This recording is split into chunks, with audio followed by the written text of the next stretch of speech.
यावर्षी 19 मार्चला गुढीपाडवा आहे. पण गुढीला कोणत्या रंगाची साडी नेसवली तर वर्षभर लक्ष्मी आणि यश मिळते हे तुम्हाला माहिती आहे का? चला जाणून घेऊया. हिंदू धर्मात गुढीपाडवा हा 3.5 मुहूर्तांपैकी एक अत्यंत शुभ दिवस मानला जातो. या दिवशी हिंदू नववर्षाची सुरुवात होते आणि घरासमोर विजयाचे प्रतीक म्हणून गुढी उभारली जाते. पण गुढी उभारताना एक महत्त्वाचा प्रश्न असतो. गुढीला कोणत्या रंगाची साडी नेसवावी? शास्त्रानुसार गुढीसाठी नेहमी तेजस्वी आणि मंगल रंग निवडले जातात. त्यात पहिला रंग म्हणजे पिवळा किंवा केशरी रंग. हे रंग चैतन्य, आनंद आणि मंगल कार्याचे प्रतीक आहेत, त्यामुळे हा रंग सर्वात शुभ मानला जातो. दुसरा रंग लाल रंग.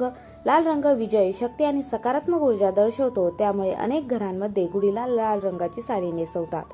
त्यानंतर तिसरा रंग हिरवा रंग. हिरवा रंग निसर्ग, प्रगती आणि समृद्धीचे प्रतीक आहे. विशेषतः काठपदराची हिरवी साडी गुढीला खूप सुंदर दिसते. शक्यतो जरी काठ असलेली रेशमी साडी किंवा खण वापरावा, त्यामुळे गुढी अधिक पारंपरिक आणि भव्य दिसते. पण लक्षात ठेवा, गुढीला कधीही काळ्या रंगाची साडी नेसवू नका, कारण काळा रंग मंगल कार्यात अशुभ मानला जातो.